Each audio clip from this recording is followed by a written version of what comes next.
Welcome to part 3 of the entire plot of Crown of Midnight. And if you don't know, I'm doing the whole series, so why don't you just hit subscribe and stick around? And by all means, let's jump into Crown of Midnight. I think this is the 5th video, and we're only finishing book 2 today. Ooh, this is quite the series. We're going to be covering chapter 40 to chapter 56, which is the end of the book. Chapter 40. Celaena realized that maybe her best chance of getting an answer to the riddle is someone with clairvoyance. And who do we know who claims to have clairvoyance? Baba Yellowlegs. So the carnival's actually wrapping up, so she has to go down and try to catch Baba at her wagon before she heads out of town. This is hot tea. It will burn you if you try to drink it. And I'm not neglecting you, I'm just talking to someone else. Have a kiss? Thank you. That was very sweet. So we go to Baba Yellowlegs' wagon. I find it really interesting that the first thing that Baba Yellowlegs says to Celaena as she's walking up to the wagon is, "Done running away from fate, are we?" Interesting choice of words. Ow, don't bite me. That's not nice. So Celaena offers 3 coins for her services, and the witch is like, absolutely not. I want more. So Celaena's like, you know what? This is not worth my time. So she starts to leave, but then the witch says, Prince Dorian was willing to pay 4 coins. And then Baba says, if you're willing to give me more, I'll answer your questions as well as tell you what Dorian was asking. First of all, Celaena's like, Dorian, you are so dumb. Why? Because clearly, obviously, these are like very secret. Celaena doesn't know what Dorian was asking, but she knows it can't be good if Baba's willing to sell the prince's secrets. So she's willing to pay her extra, not only to get her answers, but also for Dorian's questions. Later, we do find out that she's not trying to figure them out. She's basically paying for Baba's silence on the prince's secrets. So, more honorable than you think. So they go into the wagon and it's this maze of mirrors. And it's not just like your typical carnival maze of mirrors. Like off the bat, she knows magic is involved because there's no humanly possible way that this is actually like in the vicinity of the wagon that she saw. So Celaena decides to take the casual approach. She says that me and my buddies found this riddle and we have a bet on who can answer it first. Baba reads the riddle and she's instantly tense. This information is not for idle games of mortals. But when Celaena asks how much it would cost to get the information, Baba says something really interesting. And I want you to put this in your brain and lock it away for like multiple books later. But just remember this. Nameless is my price. Once you know this, there is no unknowing it. And this response is honestly so huge and it sets the precedence for like the rest of the book. So I'm just going to read it from Sarah J. Maas's word herself. Obviously, I took the liberties of shortening it. The word governs and forms the foundations of this world, not just Irelia, the whole continent, but all life. There are worlds that exist beyond your knowledge, worlds that lie on top of each other and don't know it. Right now, you could be standing on the bottom of someone else's ocean. The word keeps these realms apart. There are gates, black areas in the word that allow for life to pass through the worlds. There are word gates that lead to Aurelia. All sorts of beings come through them. Benign things, but also the dead and foul things that creep in when the gods are looking elsewhere. But long ago, before humans overran this miserable world, a different sort of evil broke through the gates. The Valg. Remember, Valg is what witches are made of. Witches are half Valg and half Fae. Demons from another realm, bent on the conquest of Aurelia. And with the force of endless armies behind them, in Wendelin they fought against the Fae. Try as the immortal children might, they could not defeat them. Then the Fae learned that the Valg had done something unforgivable. They had taken a piece of the word gate with their dark magic and split it into 3 slivers, 3 keys, 1 key for each of their 3 kings. Using all 3 at once, the Valg kings were able to open that word gate at will, to manipulate its power to strengthen their forces, to allow an endless line of soldiers to pour into the world. The Fae knew they must stop it. But the word keys were indeed retrieved, and the Fae Queen Mauve banished the Valg to their realm. And yet, for all her wisdom, Maeve could not discover how to put the keys back in the word gate, and no forge, no steel, no weight could destroy them. So Maeve, believing that no one could have their power, sent them across the sea with Brannon Galathinius, the first king of Terrasen. Okay, we're not done yet, but this is just a lot. To hide on this continent, Aurelia. And thus the word gate remained protected, its power unused. So the riddle is a map to where these keys are hidden, Celaena asked, trembling now. She realized just the kind of power that Nahimi and the others had been after. Worse, what the king is after. And then Yellowlegs confirms. Celaena asked, what might one do with the word keys? And her response, listen to this. The person who holds all 3 word keys would have control over the broken word gate and all of Aurelia. They would be able to open and close the gate at will. They could conquer new worlds or let in all sorts of life to bend to their cause. But even one key could make someone immensely dangerous. Not enough power to open a gate, but enough to be a threat. You see, the keys themselves are pure power, power to be shaped as the yielder wills it. Tempting, isn't it? Okay. Basically, in summary, we find out that this riddle is a map to the 3 word keys.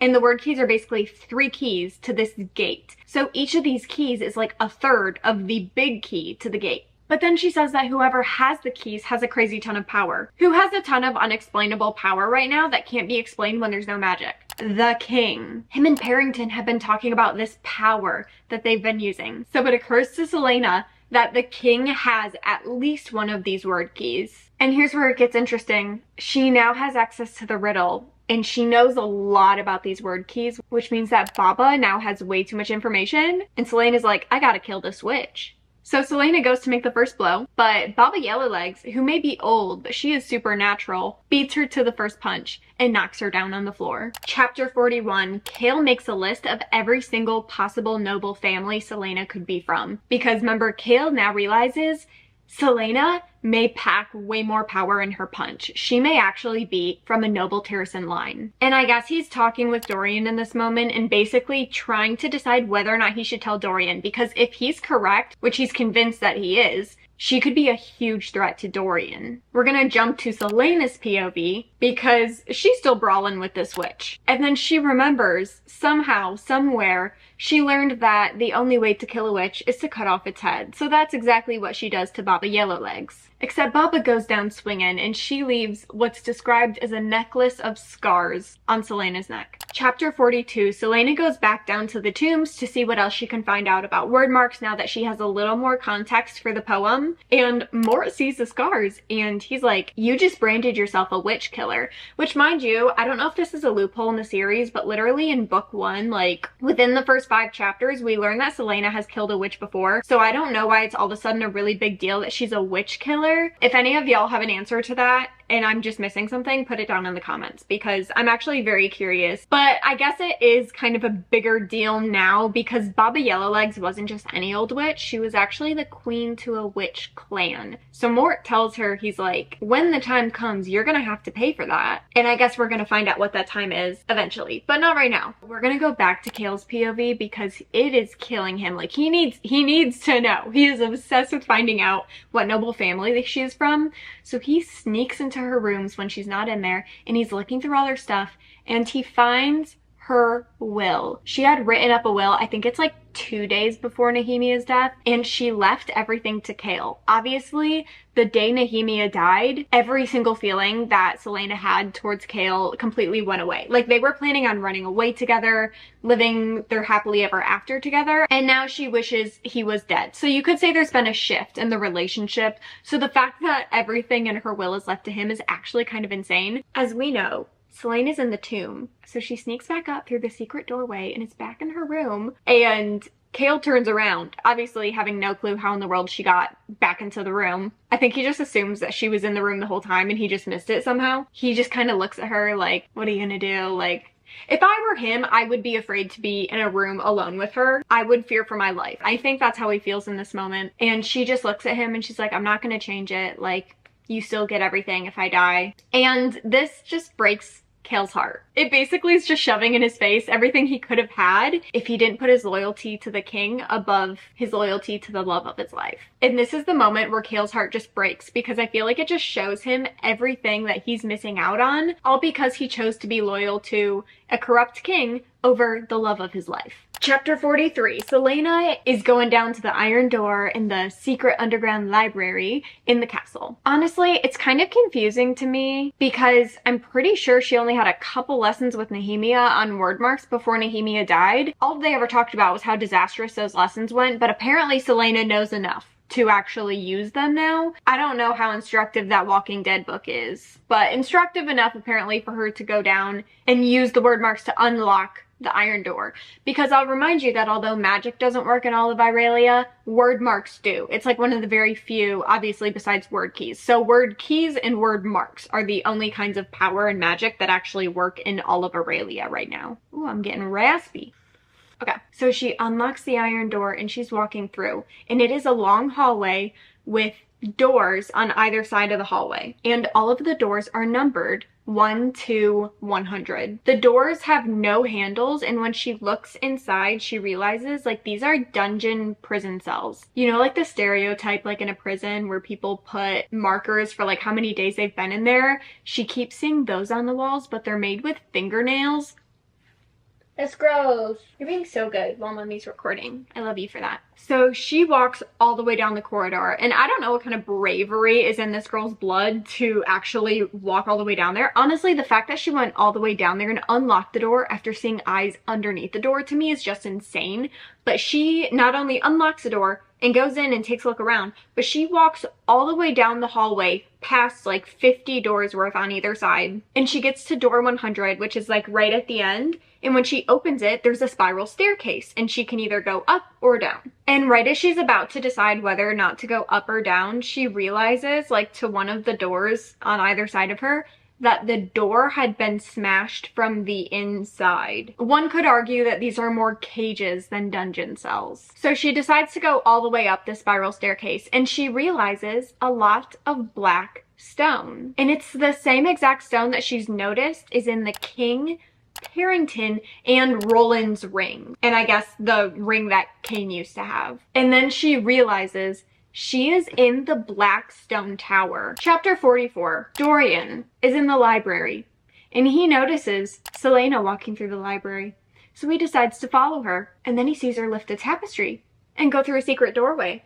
So he follows her down the secret doorway, and then he sees her go to this iron door and unlock it. Dorian has been following her the entire time, and now he is also in these dungeon cells, realizing what kind of monstrosities are in his father's castle. But he doesn't actually go to like the spiral staircase part that Selena goes to. Like he actually, I don't even think he goes down the hallway. Like he stays by the iron door, and he decides he's gonna wait for Selena to come back because he's got the spooks. And honestly, I don't blame him. I have the spooks just reading this part. We're gonna jump back to Selena's POV because her amulet starts glowing. Listen, what do we know about when her amulet starts glowing? It means that there's danger, because the only power the necklace has is to protect. So if it's glowing, it's trying to protect her from something. She has this moment where she like her assassin sixth sense, I guess, but she knows she's not alone. And then she hears nails scraping along the stone walls. And then she hears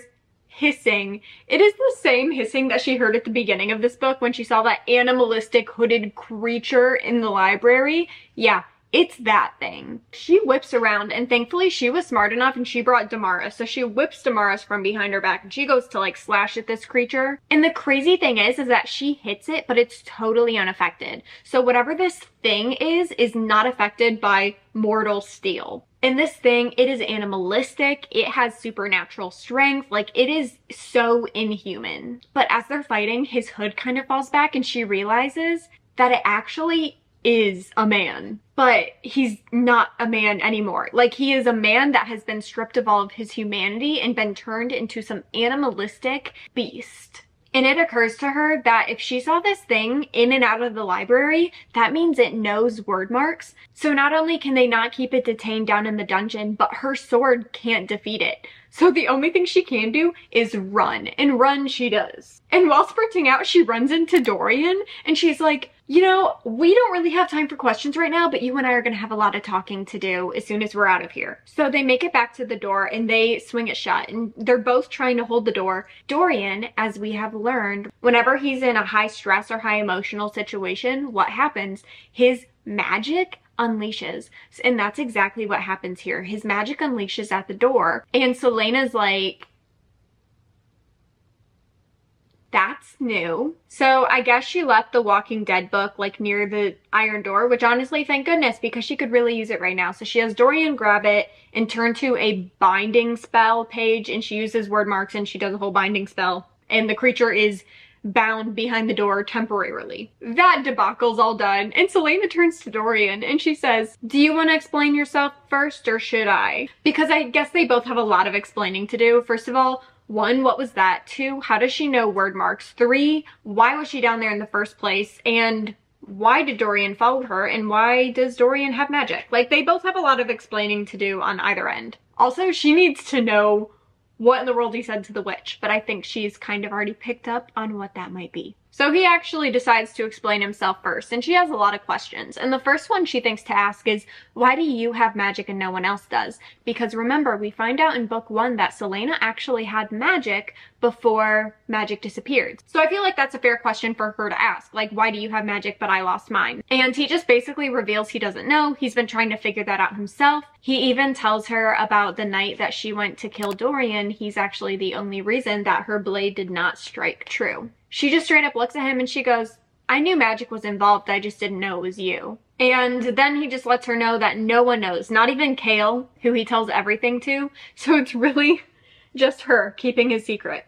And they decide, you know what, we're just going to take everything day by day and we are going to look out for each other. Chapter 45, Celaena goes down to visit Kaltain in her cell. But Kaltain is actually gone. And there had clearly been a struggle. And the only thing that was left in her cell was actually the cloak that Celaena gave to her to try to keep her warm when she was down there. A guard shares that she was taken to Morath with Parrington. Also, let me just help you draw a connection here real quick, and it's not really a spoiler because Celaena does kind of draw it too. Both Kaltain and Roland were taken to Morath with Parrington. Both of them complained about having a lot of headaches and hearing the sound of wings. I'm not going to tell you what it actually is, but it's not a coincidence. Chapter 46, Celaena goes down to the tomb because she knew that the tomb had to have more answers than just that riddle. And then it occurs to her, which honestly, I don't know why it did. To me, it's kind of like the riddle in ACOTAR. Like, some people totally catch on to it and some people totally don't. The beginning of the riddle explaining where the word keys are was very clearly trying to point towards Queen Elena, the first princess of Terrasen. But Celaena just figured it out. And then she realizes it's in the Eye of Elena, the necklace, the amulet she's been carrying around. So I guess she can take it apart. I mean, all the fan art I have found, the necklace looks a lot like this, but apparently in the book she's able to take it apart and it's hollow on the inside, and she realizes that whatever word key was in this necklace is clearly now gone. And then Mort reveals that that is the word key that the king found, and he actually found it when he was a prince down in this very tomb. And in this moment, I guess Celaena decides, you know what, I don't think the king just has one word key, I think he has 2 of the 3 word keys. And then it also occurs to her that he used the word keys to get rid of magic, because it was right about the time that Mort said he found the first word key that magic disappeared from all of Aurelia, which would explain why only the king and Dorian have power. And then she realizes another crazy thing. Cain was using word mark portals to summon the Ritterak, which means that using the word marks, Celaena can also summon portals. And then she has this brilliant idea, which is actually quite dumb, and she decides that she's going to use a word mark portal to summon Nehemia. We're gonna jump to Dorian's point of view though, because right now he is having a dream and a man comes up to him and says that his friend is in trouble. He said, go to Celaena's rooms, there is a secret passage behind a tapestry, go down the stairs and through the 3rd door and find her, or you're gonna lose her forever. Wake up. And so Dorian wakes up and he was like, what in the world was that? And he realizes that the man in his dream was none other than King Gavin. So Dorian questions nothing and he is going straight to Celaena's rooms. Chapter 47, Celaena has Fleetfoot with her for some reason. I think it's because Fleetfoot really misses Nehemia. There's multiple points in certain chapters where Fleetfoot is like waiting for Nehemia or gets all whimpery and whiny when Nehemia is supposed to like be there.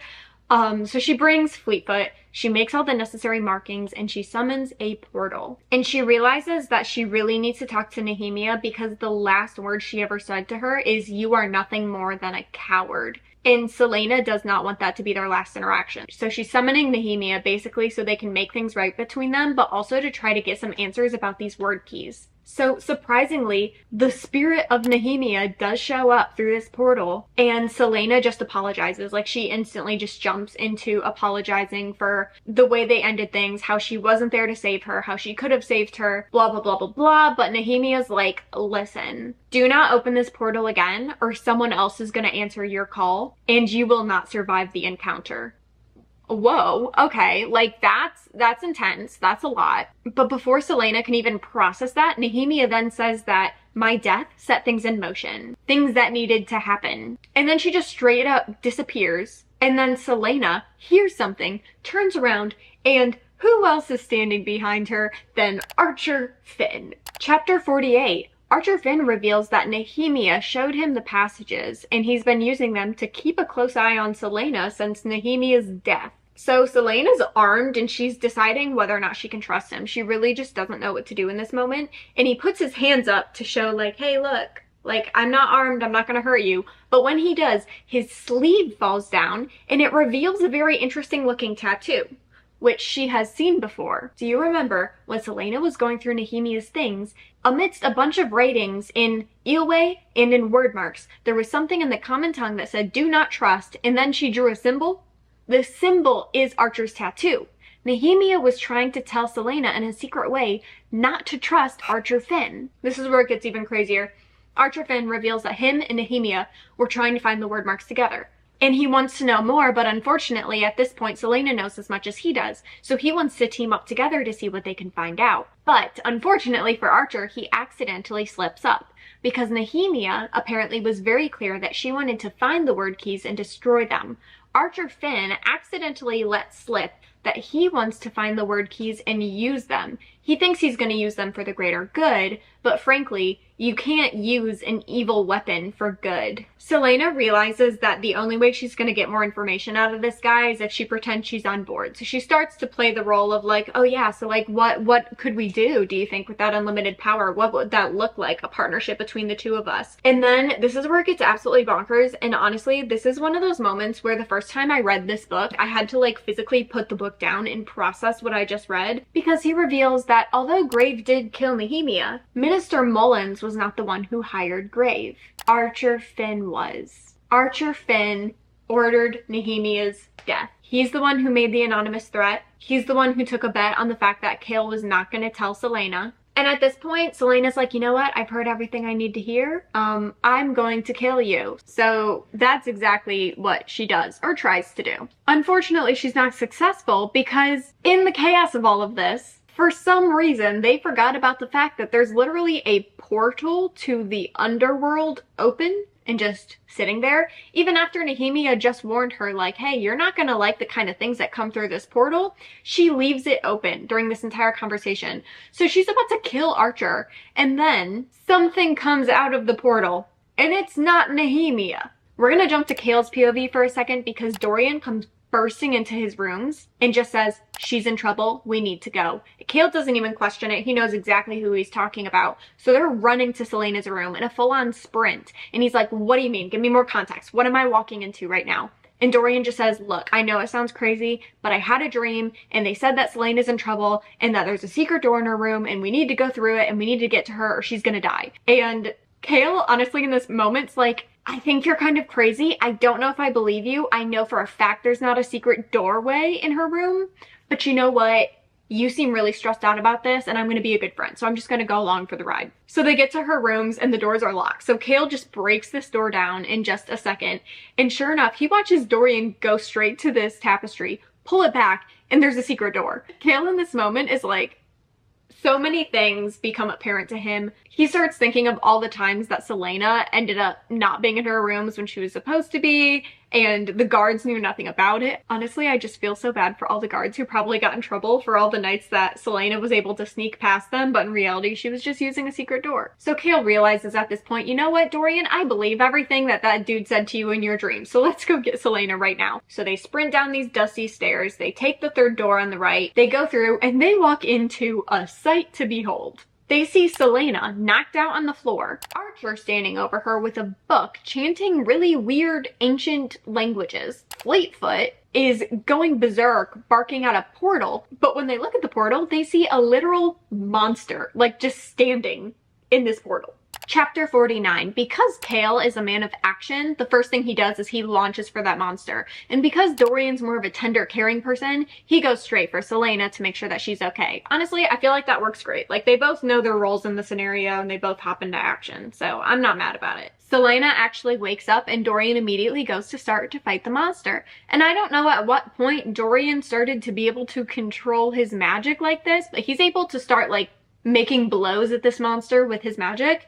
And Kale has a moment of like, wait, when, who, why, what's happening right now? Kale is honestly having his whole world blown to bits right now, and everything he believes and thought he knew is just kind of like shattering right now, but he's still fighting this monster. His best friend is next to him, illegally doing magic. And in the chaos of all this, Archer takes the book and he just books it. And that book was their only chance of closing the portal. So Kale and Dorian just grab Celaena and they're like, we need to go and get out of here. So they start to go back through the door to go up the stairs to leave, but Fleetfoot decides to be a protective doggo and attack the monster. And ends up running straight into the portal. Now, Celaena is not letting her dog go anywhere, let alone into a portal that's clearly full of a world of these insane monsters. So Celaena rips herself from both Kale and Dorian's grasp, and she runs into the portal for her dog. Kale is immediately running after her too, but this is where the bonkers stuff happens. Celaena runs through the portal,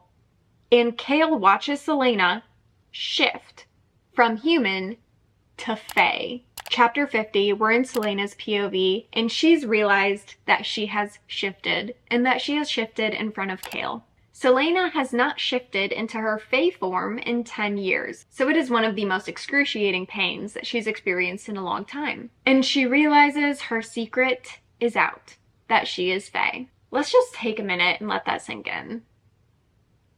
Okay. So she is in the portal in her fae form with the Damaris sword, fighting this monster to basically leave her dog alone. And I don't know where she got this idea, but she realizes that Damaris was super powerful and known for literally slaying evil creatures. So she decides to take a stab at it, and quite literally, she takes a stab at the earth. She plunges the sword down into the ground. It doesn't kill all the monsters, but the world literally starts crumbling and falling apart.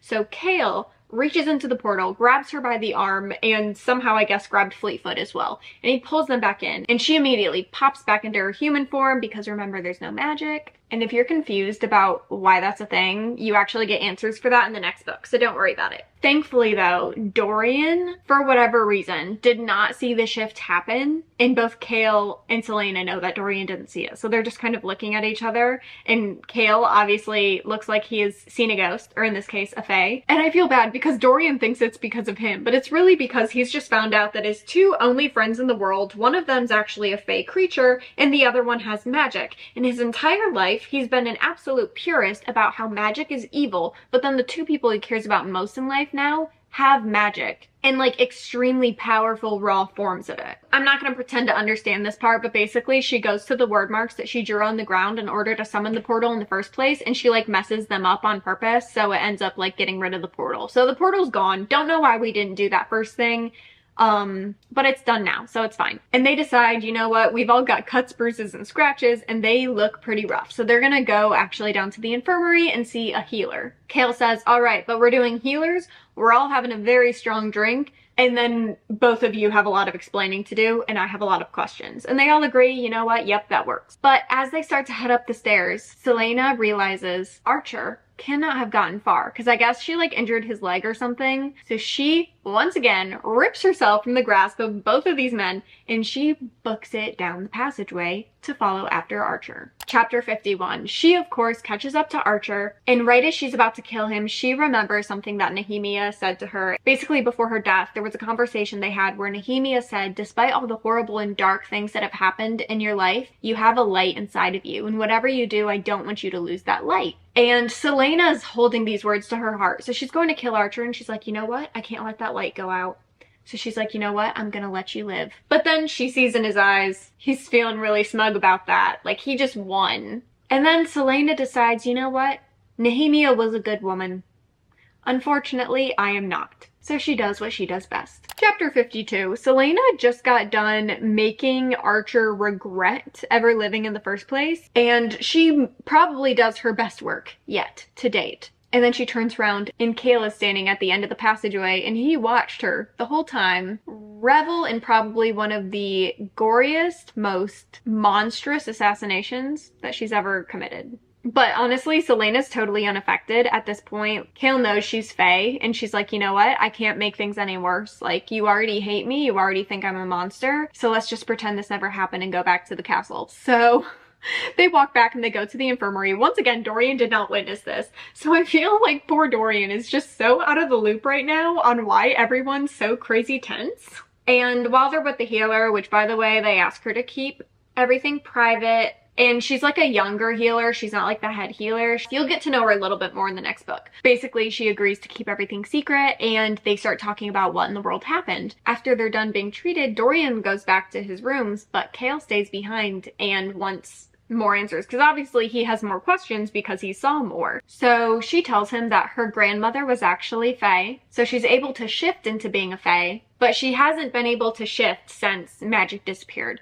And then she tells him everything, except for obviously the stuff about the word keys, but about Archer Finn, how he was involved in Nehemia's death, and then basically tells him, like, I realize you were set up, but I can't help but still feel betrayed by the decision that you made. Like, I don't blame you for her death anymore, but I still don't trust you and I don't see you the same. And Kale actually agrees with this, like, he understands. He's like, you know what, yes, like, I still had a choice to make and I still made the wrong one. Then Selena's just like, you know what, since I was technically ordered to kill Archer by the king, I'm just gonna go retrieve his body and present it to the king tomorrow and just say that I made the assassination.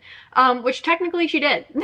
So I guess that worked in her favor. 2 birds, 1 stone. And then Kale makes one of the dumbest decisions ever. Not just in this book. Not just this book. But the whole series. This is the dumbest decision Kale ever makes. And considering how many dumb decisions that Kale makes in this book series, that's saying a lot. He goes to his father and says, I'm gonna strike a deal with you. I think we need to dispatch the king's champion to Wendelin to assassinate the royal family over there. That's another continent full of Fae. And then he tells his father, I'm going to present this to the king tomorrow. I need you and all the people who are loyal to you to support it so that we can make this happen. So his father makes him a deal. He says, fine, I'll back you up, but you're going to come home to Aniel and take up your rightful place as my heir. And Kale agrees because he still loves Selena. And he realizes that if anyone finds out that she's Fae, she's dead. So he just wants to get her as far out of here as possible. Basically, extremely far out of the king's reach. Chapter 53. Selena and Dorian are just hanging out, talking about how his magic manifested. And she tells Dorian, you know what? I'm going to introduce you to Mort because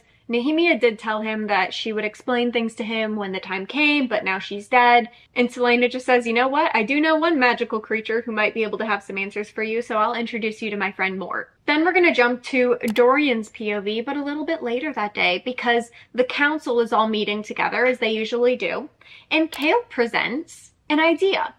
A really dumb one that involves sending Selena to Wendelin. And the king's considering it, and all Dorian's wondering is why would Kale intentionally send Selena away? Now we're gonna jump to the king's POV, and this is where stuff gets insane, because he sensed that a portal was open last night. Like, he could feel it in his bones. And he's also aware that Baba Yellowlegs was murdered. So I'll just let that sit with you and freak you out a little bit about what all this man does and does not know. But he summons Selena in front of the entire council and presents Kale's idea and says, you are to assassinate the king and the prince of Wendelin at this big, huge ball that they're having. It's like this really big festivity. I think it's like their version of Independence Day. Like, it's a big holiday. It's a very public thing. The royal family is present, and he wants her to kill them in a very public way to, like, make a statement. And then if that wasn't interesting enough, he says, oh, and by the way, you leave tomorrow. Now let's jump back to Selena's POV because she instantly goes down to the tombs. She's like, you know what? I leave tomorrow. I have less than 24 hours to pick out as much as I can. And who does she run into other than the Queen Elena? And she's panicking because if she's in Wendelin, she cannot find out more about the word keys. But the Queen of Elena reminds her that she's gonna be near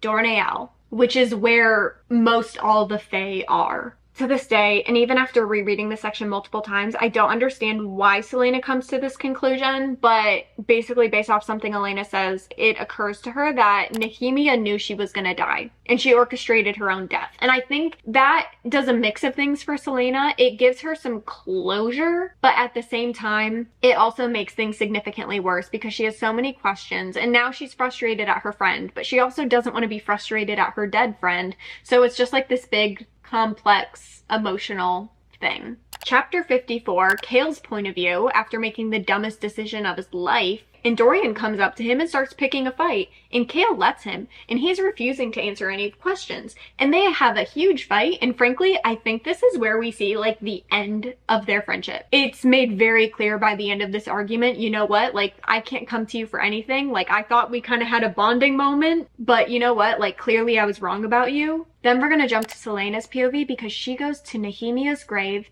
and she makes a blood oath to Nehemia. I will set Eelway free. And she makes that blood oath to Nehemia. Chapter 55. Celaena is packing up in her rooms when Dorian comes to visit her, and he came to say goodbye. And it's honestly a really heartfelt goodbye because she was the only person who knew that he had magic who didn't freak out the way that Cale did. Like, Cale's been standoffish with him, and then on top of that is sending Celaena away and refusing to explain himself. And so Dorian just feels like he's losing the only other person. Like, Nehemia died, Cale stopped being his friend, and Celaena was ready and willing, and she's getting sent away. So Celaena's at the docks, ready to hop aboard this boat that's going to take her on a 2-week voyage to Wendelin. She does not want to say goodbye to Cale. First of all, because he's sending her away, but Cale does show up, and he does come to say goodbye. She realizes this might be her only shot because she cannot hunt for the word keys while she's gone, but Cale can. So she tells him about the word keys, literally everything, even her suspicions about the king's involvement, about the creature under the library, about her necklace, the Eye of Elena, and then she even gives that to him. She shares everything she's done, everything she's figured out, everything that the king has done and that she suspected him of doing. And now it's his responsibility because he's sending her away and she can't do it herself. And then the last thing she says before she leaves, she whispers something in his ear. And Cale is very confused. All she can say is, "I'm sorry." And then she leaves. And she said, "I'm sorry," because she knew that he would need to know that she was sorry when he found out what she whispered in his ear meant. Chapter 56. Cale's brain is aching because he cannot for the life of him understand why the last thing Celaena would say to him is a date. Not a year, just a date. And then on top of that, it's the day of the anniversary of her parents' death. I mean, she was so clear and concise about the word keys and even said things that could literally get her killed for even saying them or thinking them. But for some reason, when it came to that date, she just whispered a date. Like, she was not clear. So he decides to go back to her rooms and snoop around to see if he can find some more answers about what in the world this date means. And then he comes across a book of genealogies. So he goes to the date that she gave him, and the last recording of anything on that date was 10 years ago, on the anniversary of her parents' death. This morning, King Orlan Galathinius, his nephew and heir Ro Galathinius, and Ro's wife Evelyn were found assassinated. Orlan was murdered in his bed at the royal palace in Orinth, and Ro and Evelyn were found dead in their beds. There is no word yet about the fate of Ro and Evelyn's daughter, Aelin. Cale grabbed for the first genealogy book, the one on the bloodlines of the royal houses of Adarlan and Terrasen. Was Celaena trying to tell him she knew the truth about what had happened that night? That she may know where the lost Princess Aelin was hiding? That she had been there when this happened? He flipped through the pages, scanning the genealogies he'd already read. And then he remembered something about the name Evelyn Ashriver. Ashriver. Evelyn had come from Wendelin and had been a princess of the king's court. Handshaking, he yanked out a book containing Wendelin's royal family tree. On the last page, Aelin Ashriver Galathinius' name was written at the bottom, and above it her mother Evelyn's. But the family tree traced only the female line. The female, not male, because 2 spots above Evelyn's name was written Mab, Aelin's great-grandmother. She was one of the 3 Fae sister queens, Maeve, Mora, and Mab. Mab, the youngest, the fairest, who when she died had been made into a goddess known to them as Diana, Lady of the Hunt. The memory hit him like a brick to the face. That Yulmus morning in book 1, when Celaena had looked so uncomfortable to be receiving the golden arrow of Deanna, the arrow of Mab, and Chaol counted down the family tree, one after one, until he remembered that Celaena had told him my great-grandmother was Fae. Chaol had to brace a hand to his desk. No, it couldn't be. He turned back to the chronicle still lying open and turned to the next day. Aelin Galathynius, heir to the throne of Terrasen, died today or sometime in the night. Before help could reach her deceased parents' estate, the assassin, who had missed her the night before, returned. Her body has still not been found, though some believe it was thrown into the river behind her parents' house. There was a poem scribbled at the top of the Ash River family tree, as though some student had dashed it down as a reminder while studying. Ash River eyes, the fairest eyes, from legends of old, of brightest blue ringed with gold. Bright blue eyes ringed with gold. A strangled cry came from Chaol. How many times had he looked into those eyes? How many times had he seen her avert her gaze, that one bit of proof that she couldn't hide from the king? Celaena Sardothian wasn't in league with Aelin Ashriver Galathynius. Celaena Sardothian was Aelin Ashriver Galathynius, heir to the throne and rightful queen of Terrasen. Maybe one day I'll make a whole video about why I'm so emotionally attached to this series, but I kid you not, like, this is one of those moments in the series where, like, your heart drops to your toes the first time you read this. Okay. Celaena is Aelin Ashriver Galathynius, the greatest threat to the Adarlan throne. The one person who could raise an army capable of conquering the King of Adarlan. And now she knows the source of the king's power, and Chaol just sent her into the arms of her strongest potential allies, where all the Fae are. Dorneal. And guess who's the queen of Dorneal? Maeve, Celaena's great aunt. Honestly, Crown of Midnight has always been one of my least favorite of all the Throne of Glass books, but after dissecting it for this video and rereading it in such an intense way, I can honestly say that this book foreshadows the rest of the series. It changes the tide. It is so emotional. I think I just like emotionally blocked out how intense this book is for the sake of my own personal survival. So it just didn't hit as hard the first or even the second time I read it.